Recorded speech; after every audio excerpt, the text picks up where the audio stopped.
Hello friends, எல்லோருக்கும் வணக்கம். Welcome to Young Investor channel. Actually markets பார்த்துருப்பீங்க. மார்க்கெட் இன்றைக்கி ஒரு பாசிட்டிவ் ட்ரெண்டில் தான் லாஸ்ட் மார்க்கெட் க்ளோஸ் ஆயிருக்கு. நிஃப்டி 50 24,125 பாயிண்ட்ஸில் க்ளோஸ் ஆயிருக்கு. 273 பாயிண்ட்ஸ் பாசிட்டிவ். சென்செக்ஸ் 855 பாயிண்ட்ஸ் பாசிட்டிவில் க்ளோஸ் ஆயிருக்கு. 79,408 points positive. Nifty bank 1014 points பாசிட்டிவில் க்ளோஸ் ஆயிருக்கு. 55,304 பாயிண்ட்ஸில் க்ளோஸ் ஆயிருக்கு. Nifty IT 762 points positive. 34,135 பாயிண்ட்ஸில் பாசிட்டிவில் க்ளோஸ் ஆயிருக்கு. FIS/DH டேட்டா, FIS 1970 கோடிக்கு நெட் பயஸாக இருந்திருக்காங்க. DIS 246 கோடிக்கு நெட் பயஸாக இருந்திருக்காங்க. ஸோ இது FIS/DH டேட்டா. லாஸ்ட் மார்க்கெட் ஒரு நல்ல பர்ஃபார்மன்ஸ் தான் கொடுத்துருக்குது. ஸோ ஃபஸ்ட்டு பார்த்தீங்கன்னா ரெண்டு முக்கியமான இன்சிடென்ட்ஸாக உங்கள்கிட்ட நான் ஷேர் பண்ணிடுறேன். ஃபஸ்ட்டு மஹேந்திரா குரூப்பில் வந்து பார்த்தீங்கன்னா சீனியர் லீடர்ஷிப்பில் ரீஷஃபில் பண்ணியிருக்காங்க. அதில் ஹேமந்த் சிக்கா அவர் வந்து லாஜிஸ்டிக் டிவிஷனை வந்து ஹேண்டில் பண்ணுறாரு. அதுபோக பார்த்தீங்கன்னா இன்னொரு முக்கியமான அப்டேட்ஸ் நான் பார்த்தேன். Automotive technology and product development அதோட பிரசிடென்ட் பார்த்தீங்கன்னா ஆர் வேலுசாமி அவங்கள வந்து கொண்டு வராங்க. இவங்க வந்து அந்த ஆட்டோமோட்டிவ் பிஸ்னஸுக்கு பிரசிடென்ட்டாக இருக்கிறாங்க. குறிப்பாக ஆட்டோமோட்டிவ் டெக்னாலஜி அண்ட் ப்ராடக்ட் டெவலப்மெண்ட்டில் இவங்க பிரசிடென்ட்டாக இருக்கிறாங்க. இந்த ஆர் வேலுசாமி யார் அப்படின்னு சொல்லி நான் தேடி பார்க்கும்போது இன்றைக்கி வந்து பார்த்தீங்கன்னா நிறைய பேர் போஸ்ட் போட்டிருக்காங்க ஃபேஸ்புக்கில். குறிப்பாட்டு இவர் வந்து ஜஸ்ட் மிடில் கிளாஸ் ஃபேமிலியில் பிறந்து அடுத்தது வந்து பார்த்தீங்கன்னா இது கவர்மெண்ட் ஸ்கூலில் தான் படிச்சிருக்கிறாரு. ஸோ தன்னோட உழைப்பால் வந்து பார்த்தீங்கன்னா இவ்வளோ பெரிய இடத்த அச்சீவ் பண்ணியிருக்கிறாரு. அவர் ஒரு தமிழனாக இருக்கிறாரு. ஸோ அது ரொம்பவே எனக்கு ஹாப்பியாக இருக்குது. நெக்ஸ்ட் ஒரு இன்சிடென்ட் நான் ரீட் பண்ணேன். அது என்னன்னா, சைனா வந்து பார்த்தீங்கன்னா 10G ப்ராட்பேண்ட் நெட்வொர்க்கை வந்து அவங்களோட கண்ட்ரியில் இப்போ வந்து கொண்டு வந்திருக்காங்க. சுனான் கவுண்டி அந்த ஏரியாவில் வந்து இன்ட்ரடியூஸ் பண்ணியிருக்கிறாங்க. ஹுவாய், அடுத்தது சைனாவோட யூனிகாம், இவங்க எல்லாமே கொலாபரேஷன் வச்சு கொண்டு வராங்க. இதோட டவுன்லோட் ஸ்பீடு பார்க்கும்போது 9,834 Mbps சொல்கிறாங்க. அப்லோட் ஸ்பீட் பார்க்கும்போது 1008 Mbps அப்படின்னு சொல்கிறாங்க. கிட்டத்தட்ட வந்து பார்த்தீங்கன்னா 3 மில்லி செகண்ட்ஸில் வந்து அது வந்து டவுன்லோட் ஆகும், அப்லோட் ஆகும். அதாவது யூசேஜ் அப்படி இருக்கும். 3 மில்லியன் செகண்ட்ஸ்ன்னு சொல்கிறாங்க போல். ஸோ ஓவர்லாட் வந்து பார்த்தீங்கன்னா ப்ரௌடு தான். அதாவது அவங்க நாட்டுக்கு ப்ரௌடாக இருக்குது. But still we are giving importance. Indians நம்ம வந்து என்ன எதுக்கு இம்பார்ட்டன்ஸ் கொடுக்குறோன்னா ரிலிஜியஸ் அண்ட் காஸ்ட்டுக்கு வந்து இம்பார்ட்டன்ஸ் கொடுத்துருக்கோம். ஆனால் அவங்க எங்கேயோ போயிட்டாங்க பாருங்கள். இதை சொன்னால் நம்மளை வந்து திட்டுவாங்க. பட் இதான் ஃபேக்ட். எதுக்கு இம்பார்ட்டன்ஸ் கொடுக்கணுமோ அதுக்கு இம்பார்ட்டன்ஸ் கண்டிப்பாக கொடுக்கணும். நெக்ஸ்ட் ரிச் டேட் புவர் டேடோட ஆத்தர் ராபர்ட் கியோசாகி இவர் வந்து என்ன ப்ரெடிக்ட் பண்ணுறாரா, பிட்காயின் வந்து $20,000 அதாவது $200,000 வந்து டச் பண்ணும். $20,000 வந்து டச் பண்ணும் அப்படின்னு சொல்கிறாரு 2025 உள்ள. அது இவர் சொல்கிறது இப்போ 2025 பாதி வருஷம் கிட்டத்தட்ட முடிய போகுது.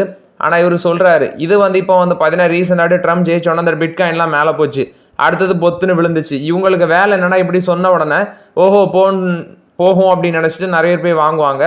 ஆக்சுவலி பிட்காயினில் லிக்விடிட்டி இன்க்ரீஸ் ஆனால் தான் அந்த கிரிப்டோ கரன்சிலாம் மேலே போகும். தயவு செய்து யாரும் போய் வாங்கிடாதீங்க. இவங்களோட வேலை என்னதுன்னா, ஒருத்தங்க வாங்கினாங்கன்னா அதிக அளவில் லிக்விடிட்டி உள்ள வரும் பட்சத்தில் இது மேலே போகும். ஸோ இந்த ட்ராப்பில் யாருமே மாட்டிடாதீங்கிறது என்னோட ஒப்பீனியன். நெக்ஸ்ட் ஒரு நண்பர் கேட்டிருந்தார், ப்ரோ இந்த ஸ்பந்தனா ஸ்பூர்த்தியை பற்றி சொல்லுங்கள். இன்றைக்கி 20% அப்பர் சர்க்கியூட்டு குறிப்பாட்டு நான் பார்த்தேன்னா $325 க்ளோஸ் ஆயிருந்துச்சு. இன்றைக்கி ஒரே நாளில் 20% அப்பர் சர்க்கியூட். இது லோன் பார்த்தீங்கன்னா $193 52 வீக் லோ ரீசெண்டாக தான் போனது. ஆனால் ஹை வந்து $935 இதில் ஷோ ஆகுது இப்போ இருக்க ரேஞ்சில். ஆனால் இதோட வேல்யூ வந்து பார்த்தீங்கன்னா $1,200 அந்த ரேஞ்சிலே இருந்துச்சு நான் பார்க்கும்போது. அதுலேருந்து இவ்வளோ ட்ரெண்டு விழுந்திருக்கு. கிட்டத்தட்ட 80% விழுந்திருக்கும் அந்த ஸ்டாக்கெல்லாம். ஆனால் இப்போ வந்து பார்த்தீங்கன்னா கொஞ்சம் மீண்டு வராங்க. பட் எனக்கு தெரிஞ்சு இந்த குவார்டர் ரிசல்ட்ஸ் Q4 ரிசல்ட்ஸ் வந்து பேடாக தான் இருக்கும்னு நினைக்கிறேன். அதுக்கப்புறம் போக போக கொஞ்சம் பெட்டராக ரிகவர் ஆகி வரும். பட் ஸ்பந்தனா ஸ்பூர்த்தி லாங் டேர்மில் ஒரு நல்ல ரிட்டர்ன்ஸ் கொடுக்க சான்சஸ் இருக்குது. இதுவும் நம்ம ஸ்லோவாக யூஸ் பண்ணுற பங்கில் ஒன்று. இண்டஸ்இண்ட் பேங்கோட பயங்கரமாக அடி வாங்கின பங்கு இது. ஸோ இண்டஸ்இண்ட் பேங்கே பார்த்தீங்கன்னா 15% ரிட்டர்ன்ஸ் கொடுத்துருக்கு. இது வந்து ஜஸ்ட் 7 டேஸில் இன்னைக்கு வந்து 50%, 7 டேஸில் 50% மேலே ரிட்டர்ன்ஸு, 1 டேயில் 20% ரிட்டர்ன்ஸ். இன்னைக்கு இது மேலே போனதுக்கு ரீசன் வந்து ஹெவி வால்யூம்ஸ். பெருசாக பாசிட்டிவ் நியூஸ் எதுவுமே இல்லை. ஹெவி வால்யூம் பேசிஸில் லிக்விடிட்டி அதிகமாக குறிப்பாக ட்ரேடிங் அதிகமாக நடந்த பேசிஸில் இந்த ஸ்டாக் மேலே போயிருக்கு. இது ஸ்பந்தனா ஸ்பூர்த்தியை பொறுத்த வரைக்கும் அப்டேட்டு. நெக்ஸ்ட் பார்த்தீங்கன்னா பேங்க் ஸ்டாக்ஸ் எல்லாமே இன்றைக்கி ஒரு நல்ல பர்ஃபார்மன்ஸ். குறிப்பாட்டு நீங்கள் பார்த்தீங்கன்னா SBI, ICICI bank, HDFC bank இது எல்லாமே நல்ல பர்ஃபார்மன்ஸ். இது போக IDFC first bank, IndusInd bank நல்ல பர்ஃபார்மன்ஸ் கொடுத்துருந்தாங்க. ஸோ இதில் பேங்க் நிஃப்டி வந்து மார்ச்சில் ஐ திங்க் மார்ச் 11 or 12 அந்த ரேஞ்சில் வந்து 47,000 சம்திங்கில் இருந்தாங்க. அதாவது 48,000 கீழே வந்துட்டாங்க நிஃப்டி பேங்கு. இப்போ 55,000 அப்படிங்கிற மார்க்கை இன்றைக்கி தாண்டி இருந்துச்சு நிஃப்டி பேங்கு. ஸோ இதில் நான் சொன்ன இந்த ஸ்டாக்ஸ் எல்லாமே நல்ல பர்ஃபார்மன்ஸ். இதுக்கு major reason HDFC bank, ICICI பேங்கோட ரிசல்ட்ஸ் கொஞ்சம் பெட்டராக பண்ணிட்டாங்க. மற்றபடி இந்த ஸ்மால் கேப் ஸ்டாக்ஸும் இதை பேஸ் பண்ணி பாசிட்டிவ் ட்ரெண்டில் இருக்காங்க. அவங்களோட ரிசல்ட்ஸும் வர இருக்குது. குறிப்பாக Canara bank, south Indian bank இந்த ரிசல்ட்ஸ்லாம் வந்து நம்ம ட்ராக் பண்ணி பார்க்கும்போது தெரியும் ஓரளவு பேங்க் ஸ்டாக்ஸ் வந்து ஃபியூச்சரில் நல்லா பண்ணுவாங்க அப்படின்னு சொல்லி. ஏன்னா இப்போ கொஞ்சம் குறிப்பாட்டு சில பேங்க் ஸ்டாக்ஸில் அந்த மைக்ரோ ஃபைனான்ஸ் இண்டஸ்ட்ரி இருக்கிற பங்கில் வந்து கொஞ்சம் ப்ரெஷரை ஃபேஸ் பண்ணுறாங்க. அதே வந்து பார்த்தீங்கன்னா இப்போ கொஞ்சம் அது குறையிற மாதிரி தெரியுது. ஒன்ஸ் மீண்டு வந்துட்டாங்கன்னா பேங்க் ஸ்டாக்ஸும் நல்லா பெர்ஃபார்மன்ஸ் பண்ண சான்சஸ் இருக்குது. ஃபெடரல் பேங்க் இது எல்லாமே இன்றைக்கி ஒரு பாசிட்டிவ் ட்ரெண்டில் தான் இருந்தாங்க. இதில் ஸ்டேட் பேங்க் ஆஃப் இந்தியாவுக்கு வந்து பார்த்தீங்கன்னா ஒரு 50 அனாலிஸ்ட் கவரேஜ் பண்ணதில் 40 அனாலிஸ்ட் பை ரேட்டிங் கொடுக்குறாங்க, ஒரு 9 அனாலிஸ்ட் ஹோல்ட் கால் கொடுக்குறாங்க, ஒரு அனாலிஸ்ட் வந்து செல் கால் கொடுக்குறாங்க. சாய்ஸ் ப்ரோக்கிங் 1102 ரூபா டார்கெட் ப்ரைஸு, சிஎல்எஸ்ஏ 1050 ரூபா டார்கெட் ப்ரைஸ் சொல்கிறாங்க. பட் நான் வந்து பிஎஸ்சி பேங்க் ஸ்டாக்ஸ் பக்கம் நான் போக மாட்டேன். என்கிட்ட வந்து ப்ரைவேட் பேங்க் ஸ்டாக்ஸ் தான் அதிகமாட்டு நான் ஹோல்ட் பண்ணிட்டு இருக்கிறேன். இது என்னோட ஓன் ஒப்பீனியன். கேஎஃப்சியோட ஆப்ரேட்டராக இருக்கிற தேவயானி இன்டர்நேஷனல் வந்து பார்த்தீங்கன்னா பிரியாணி பை கிலோ அதை வந்து அக்யூசிஷன் பண்ண போகிறாங்க அப்படிங்கிற ஒரு பேச்சு இருக்குது. குறிப்பாட்டு தேவயானி இன்டர்நேஷனல்னால் கேஎஃப்சி பிராண்ட், இந்த பீஸா ஹட்டு, காஸ்டா காஃபி இதெல்லாமே ஆப்ரேட் பண்ணுறாங்கல்ல அவங்க தான். அவங்க வந்து இந்த பிராண்ட் அக்யூசிஷன் பண்ண போகிறாங்க. பிரியாணி பை கிலோ பிபிகே அதை வந்து அக்யூசிஷன் பண்ண இருக்கிறாங்க. ஏன்னா இவங்களுக்கு டெல்லி அந்த மாதிரி என்சிஆர் ரீஜன்லாம் இவங்களுக்கு பிஸ்னஸ் இருக்குது. ஸோ இதை அக்யூசிஷன் பண்ணுறது மூலமாட்டு இன்னும் பிஸ்னஸை டெவலப் பண்ணலாம் அப்படிங்கிற அப்டேட் கொடுக்குறாங்க. Tata Motors, Tata Power renewable energy பார்ட்னர்ஷிப்பில் வராங்க. விண்ட் சோலார் ப்ராஜெக்டை வந்து டெவலப் பண்ணுறதுக்கு வேண்டி பார்ட்னர்ஷிப்பில் வராங்க. குறிப்பாட்டு 300 million units of clean electricity annually production பண்ணுறதுக்கு இந்த partnership 131 megawatt wind solar hybrid ப்ராஜெக்ட்னு சொல்கிறாங்க. இவங்க 2 பேருமே பார்ட்னர்ஷிப் வச்சு இதை டெவலப் பண்ண இருக்கிறாங்க. இது மூலமாட்டு 2 lakh tons of CO2 emission வந்து குறைக்கலாம் அப்படின்னு சொல்கிறாங்க. இந்த பார்ட்னர்ஷிப் மூலமாட்டு இது விண்ட் சோலார் ப்ராஜெக்ட் வேண்டி 2 கம்பெனியுமே அவங்க குழுமத்தில் உள்ள 2 கம்பெனியுமே பார்ட்னர்ஷிப்பில் வராங்க. நெக்ஸ்ட் பார்த்தீங்கன்னா கோல்டு 10 கிராம் 24 கேரட் 999 அந்த மார்க் உள்ள கோல்டு வந்து 1 lakh மார்க்கை டச் பண்ணியிருக்குது. ஸோ டாலர் வீக்னஸ் டைமில் வந்து பார்த்தீங்கன்னா கோல்டு வந்து ரெக்கார்ட் ஹையை டச் பண்ணியிருக்கிறாங்க. ஃபார் எக்ஸாம்பிள் நீங்கள் பாருங்கள், 1 lakhனா கோல்டு எக்ஸாக்டாக 1 lakh போல் 97,200 rupees per 10 கிராம் போயிருக்குது 24 கேரட்டு. ஆனால் அதில் 3% ஜிஎஸ்டி வருதுல, அதை சேர்த்தா 1,116 rupees வந்துடுச்சு gold. So for the first time Monday வந்து பார்த்தீங்கன்னா மார்க்கெட் வந்து 1 lakh மைல் ஸ்டோனாக டச் பண்ணியிருக்குது அப்படின்னு சொல்கிறாங்க. இது கோல்டை பொறுத்த வரைக்கும் அப்டேட்டு. இன்டர்நேஷ்னல் லெவலில் பார்க்கும்போது $3,397 அந்த ரேஞ்சுக்கு போயிருக்கு பெர் ரவுண்ட்ஸு. அடுத்தது வந்து பார்த்தீங்கன்னா gold futures $3,400 per rounds for the first time போயிருக்குது. ஸோ ஒரு நல்ல கெயின் ஆயிருக்குது கோல்டு. பார்த்தீங்கன்னா நம்மளோட ஸ்டாக் மார்க்கெட் ரிட்டர்ன்ஸை விட கோல்டு வந்து ஒரு நல்ல ரிட்டர்ன்ஸ் கொடுத்துருக்கு இந்த வருஷம். நீங்கள் ட்ராக் பண்ணி பார்த்தாலே உங்களுக்கே தெரியும்.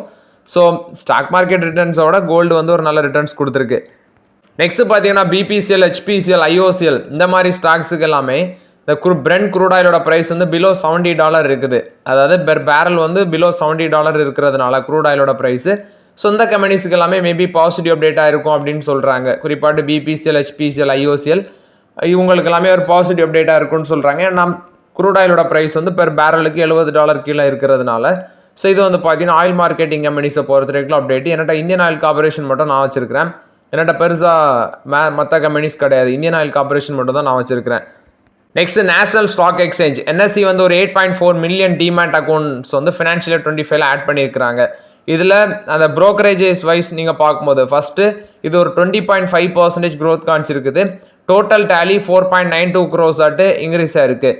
டிஜிட்டல் ப்ரோக்கரேஜஸ் நீ பார்த்தீங்கன்னா க்ரோ, ஏஞ்சல் ஒன் இவங்க வந்து நெட் அடிஷன் பண்ணது 57%. இந்த நெட் அடிஷனில் 57% இவங்களோடதுன்னு சொல்கிறாங்க.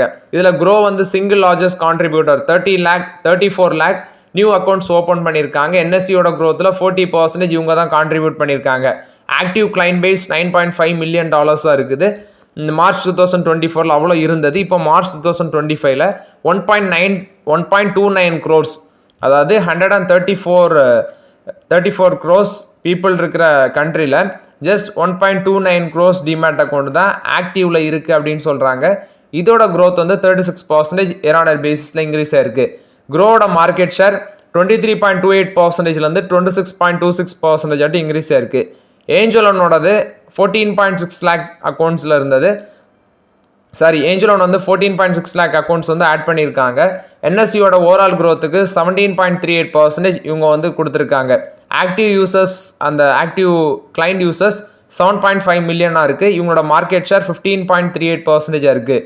க்ரோவும் ஏஞ்சல் ஒன் வந்து பார்த்தீங்கன்னா 4.8 மில்லியன்ஸாக இருந்தது இப்போ வந்து அது 8.4 மில்லியன் யூசர்ஸ் ஆட்டு டிமேட் அக்கௌண்ட் வந்து ஆட் பண்ணியிருக்கிறாங்க என்எஸ்சியில். ஜிரோதா வந்து 5,80,000 new accounts financial year 25 add பண்ணியிருக்காங்க. என்எஸ்சியோட ஓவரால் growth இவங்க 7% கான்ட்ரிபியூட் பண்ணுறாங்க. ஃபினான்ஷியல் இயர் 25ல இவங்களோட ஓவரால் மார்க்கெட் ஷேர் 16% இருக்குன்னு சொல்கிறாங்க. ஸோ எல்லாமே இவங்க ஆட் பண்ணியிருக்காங்க, அப்படி ஆட் பண்ணியிருக்காங்க, எல்லாம் ஓகே தான். பட் ஆக்டிவ் கிளைண்ட்ஸ் அதை தான் நம்ம பார்க்கணும். ஃபார் எக்ஸாம்பிள் நான் சொன்னல என்எஸ்சியில் எவ்வளோ ஆக்டிவ் கிளைண்ட்ஸ் இருக்கிறாங்க அப்படின்னு பார்த்தீங்கன்னா ஜஸ்ட் 1.29 crores தான் அந்த ஆக்டிவ் கிளைண்ட்ஸ் இருக்குது. ஸோ வெயிட் பண்ணி பார்க்கலாம், இன்னும் வந்து பார்த்தீங்கன்னா க்ரோத் ஆகணும். ஆனால் ஆக்டிவ் கிளைண்ட்ஸ்லையும் அதில் வந்து இன்வெஸ்டர்ஸோட அந்த வேல்யூன்னு பார்க்கும்போது மோஸ்ட்லி குறவாக தான் நிறைய இருக்குதுன்னு சொல்கிறாங்க.